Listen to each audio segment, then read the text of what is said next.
Well, I'd have something better than rumors of wars. Okay, how about it? Actual war. Ooh. With Iran? No. Does it give us oil? World War One. Did we get oil? No.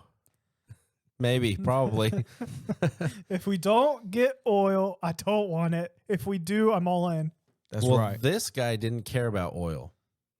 Hey, have you guys ever heard of Sir Adrian Carton de Wiart? Of course. That's a stupid name. It is. But He's my kid's godfather. So this is a little bit before World War One. You just told me it was World War One. I know, but the story starts a little bit before. World War One, So he The Great War. graduates from the war to end all wars.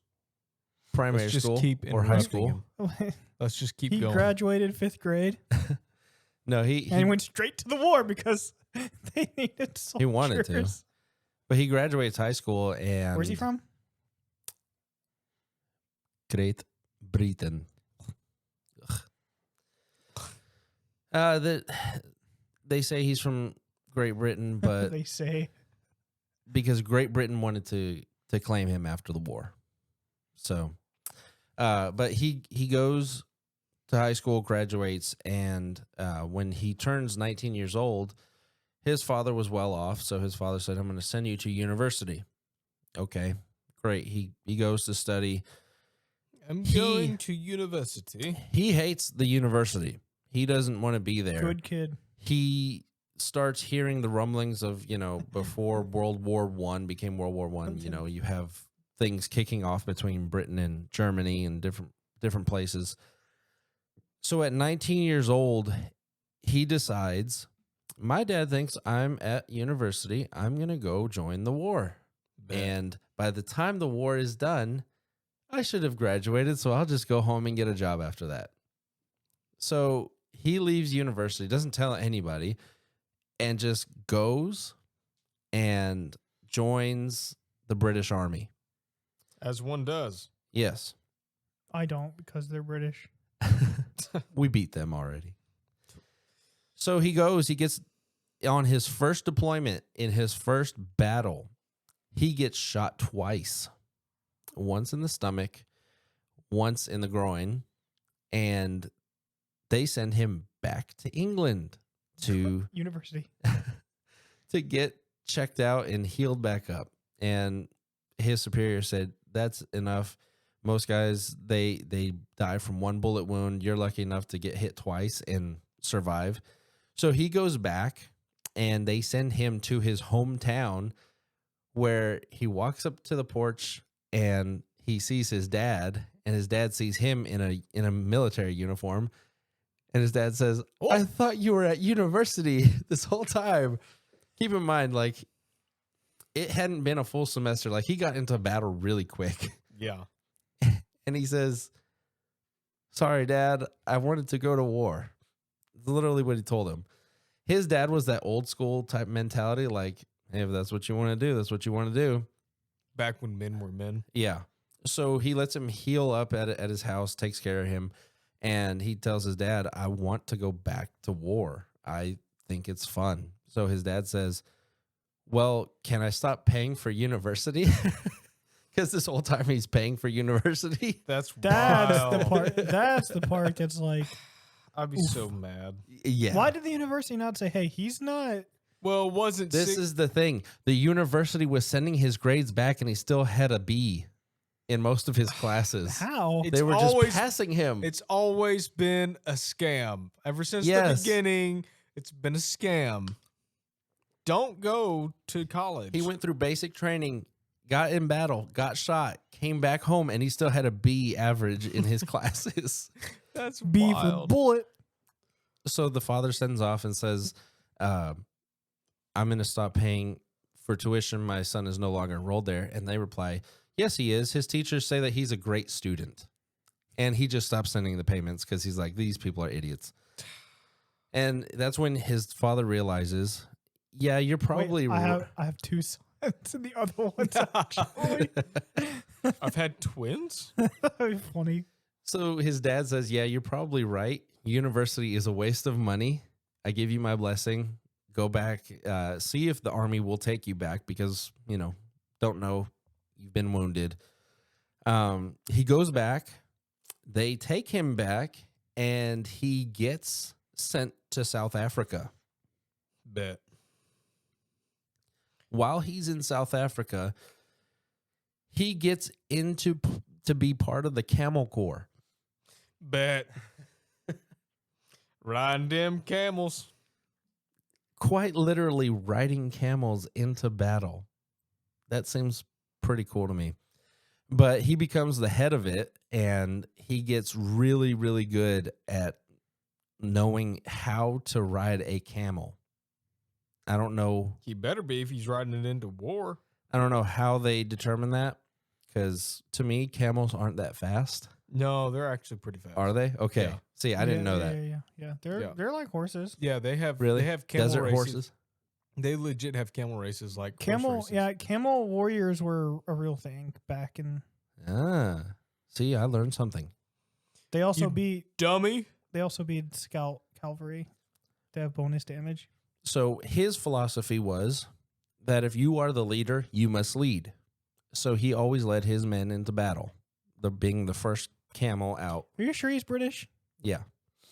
Doesn't sound like it. Well, the British were said- all over Africa. You said earlier that Well, he's British- fighting for the British. the British kings don't go in front. So Eh. I mean, I guess he's not a king, but He believed that he should be in the front. So he rides into battle one time, and while he's in battle, he gets shot in the ear and shot in the eye. I was going to say he's like Trump. He's a little bit better, a little bit tougher. he's better. He can ride a camel. So he turns his camel because he can't see, and he ends up taking another bullet through the same eye that just got shot. You definitely ain't going to be seeing At out least that it's thing. the same eye, not Yeah, the other. it's not the other one. And his second in command recorded him saying, they've got me, but not all of me. Keep going. I'll be back. He rides back, gets himself to the field hospital. They look at him and they say, you've got to come off the front line. He protests, says, no, I'm not coming off the front line. They literally had to take him, put him on a plane, send him back to Great Britain, where he recuperates. After he recuperates, obviously he lost his eye and part of his ear. He tells them, Which eye? Left or right? Just curious. off of all the pictures that I've seen, The middle. yes, he was a Cyclops. Now he was. I believe it's the left eye. After he recuperates, he goes back to the recruitment area and says, I want to go back to the front lines. And this is just as World War I was kicking off, like full-fledged. Before it was like the little battles before. Now it's like full-on World War I is going on. The uppers say we can't have this man go out because with one eye and being all messed up, he's just going to look like it's going to make us look bad, like our soldiers are weak, whatever. So they said, we will send you back, but you have to wear a glass eye. He says, deal. Let's go back. They put the glass eye in. He jumps in the taxi to go to the airfield where they're going to ship him back out. While he's in the taxi, he takes out the eye and throws it out the window and puts an eye patch on and says, nobody's going to tell me how to dress. Bet.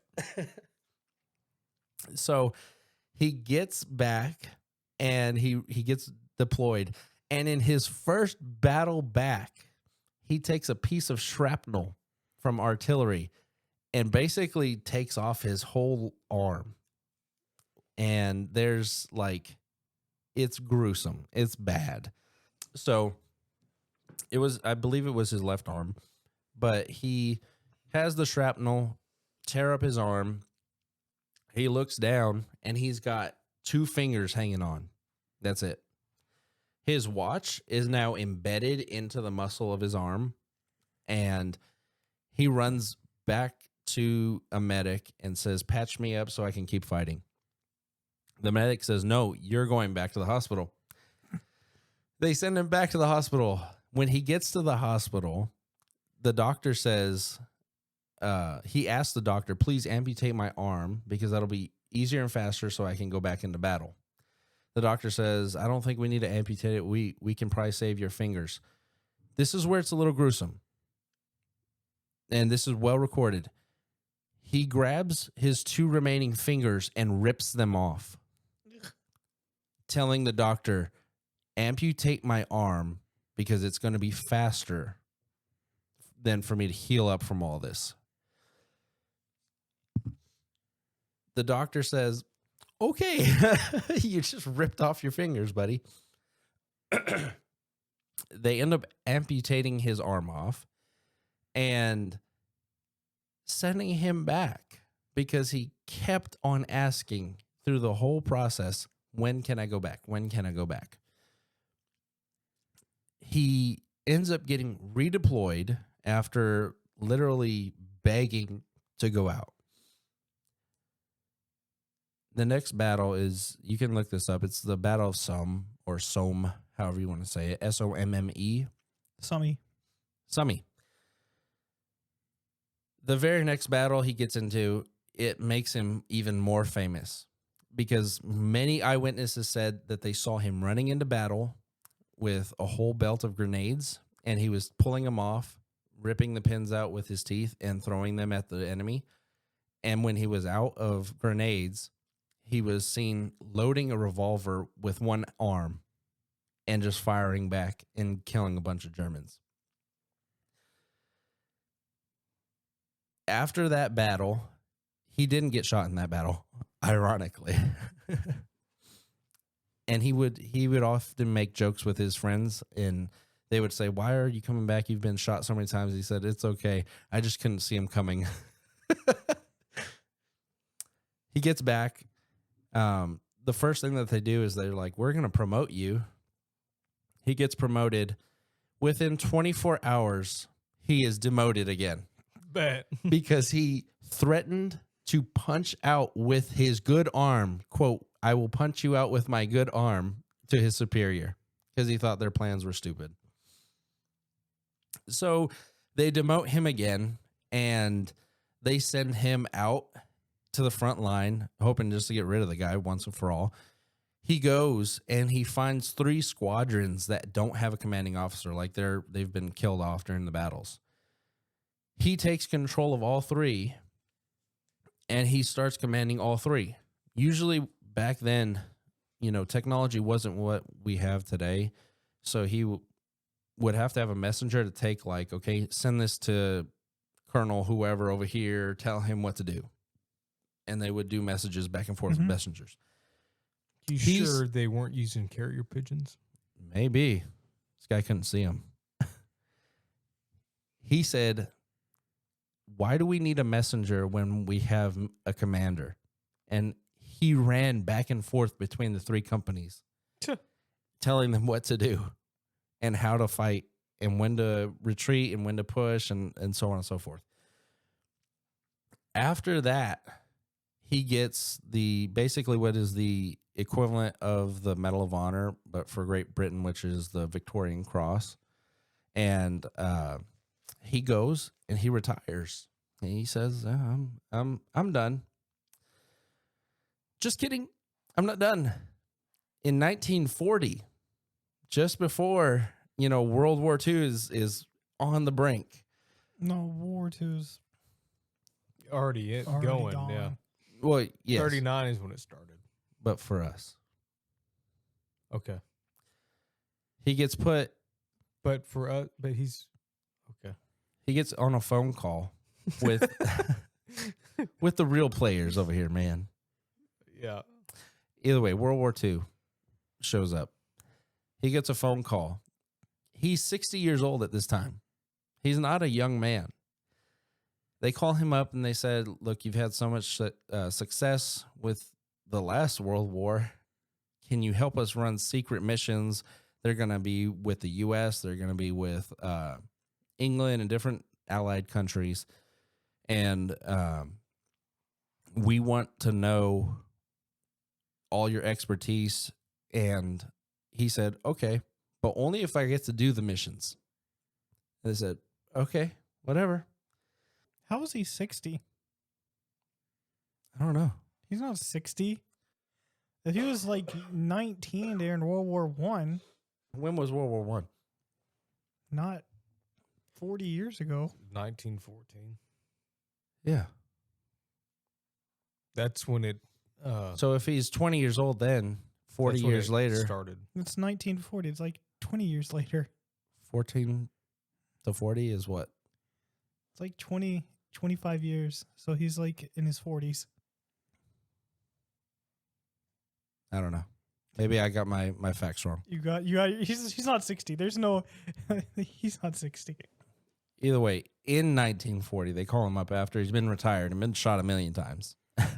They say He might have aged 60 based on the stress he put in looks his 60 body. after all those bullets. Stress he put himself through. He gets put into to run secret missions. The first mission that he takes a plane, it was a seaplane, a fjord where they would land on the water, take off from the water. Yeah, sure. He gets some bad luck, engine failure. Bet. So they land the plane in the water. As they get out to try and assess the damage and see what they could do, a German fighter comes overhead and starts just shooting at him. What he does is he says, "Let's play dead." He literally gets out and tells the rest of his men, get out in the water and just float. Just big chilling over here. Yeah. There's eyewitnesses that say he literally just floated while bullets were hitting by him and just waited until the aircraft ran out of ammunition and it flew off. He radios back, gets them picked up, and he continues his mission. The second time he takes a plane, it crash lands in the ocean. Keep in mind, this is a guy with one arm and one eye. One of his buddies is hurt. His buddy can't swim. Now, if I have one arm and I'm trying to help, I'm probably using my good arm to help him, I guess. He swims a mile to the shore. And the guy says multiple times, just leave me. You're going to die. And it says, I'm not going to die yet. I haven't done all I want to do. He pulls this man all the way back, and they end up getting out and getting to safety. The rest of his missions actually went good, and he survived. But he's seen photographed with Winston Churchill, with a whole bunch of people. And when people would ask him, what was the war like? And he said, he would always answer, which one? Like, okay, just ego us. But he would pretty much always say, frankly, I'd enjoyed every part of the war. Frankly, myself, I enjoyed the war. So I was thinking, imagine he didn't go home. So his dad thought he was in university. The whole time. And he comes home from university and he's lost an arm and an eye. That's wild. It'd be like, what kind of sorority club did you join? Like, hey, Dad. College was rough. Jeez. Yeah, I've heard that story before, and that is the most manly man that's ever been a man. I think the dude from Canada was a little bit better. You think so? Yeah. Are you talking about the Arctic Explorer? No, the Canadian plumber. Canadian Rambo. Yeah. Oh. How he captured almost 100 people. The guy, he went and captured like a whole city by himself and was just running around town throwing grenades. I should talk about that other guy, though. They're very similar stories, though. They both lost an eye. They both were crazy. Yeah. Yeah. But I think partly because this guy's British. So This guy got one over on him because he got into both world wars. I guess. He's like, nah, I need to go again. Respawn. I don't know how his body felt after all that. Oh, just the average crippled dude. He lost his arm, Andrew. His arm, not his legs. Well, he's been No, shot he 55,000 gave up his times. arm. Oh yeah, I did forget to mention in one of the battles, he did get shot in the back of the head as well. Of course. Like, and he didn't have no traumatic brain injury. Straight on or like grazed the back? It was like off the side of Horizontal? the back. Yeah. Okay. Then that was in World War I when they didn't really know much about armor and helmets and Yeah. stuff like I that. think this guy was autistic. His hyper focus was war. Yeah, I mean, well, at least he figured it out at like 19 years old. He's like, yeah, I just want to go to war. Yeah. Stop paying for university, Dad. Sorry for missing all those semesters. Oops. Yeah, he's done it all. I know that much. He's a braver man than I. But Well, he's dead. I wish that they would make a movie on him. His ghost is even more of a man. 100 years ago, he had done more than me and you combined. Yeah. That's him there with Sir Winston. Churchill. He's on the right there. Far right. He's giving a thumbs up with his left arm. Nice. I don't know if I'd be able to pull my own fingers off and be like, no, just take it off. That's the one thing he might have up on the other guy. Just take it off, Just brother. How I don't know. It depends. It depends on how close they are to falling off. I could. If it was like, well, if it's not, if they said, "Hey, we can save him," I would imagine. it was decently on there. Like if it was just like hanging by a thread and it was just some loose skin, I don't see why they'd be saying we can save those things. Yeah. Well, I mean, I don't know about back then, but now today's medicine you can. Yeah. With the technology that we have and stuff. But like I said, back then, I imagine it was experimental by that point. Oh yeah, for sure. Like be able to skin grafts and stuff like that. Yeah. But he's just like, nope, take it off.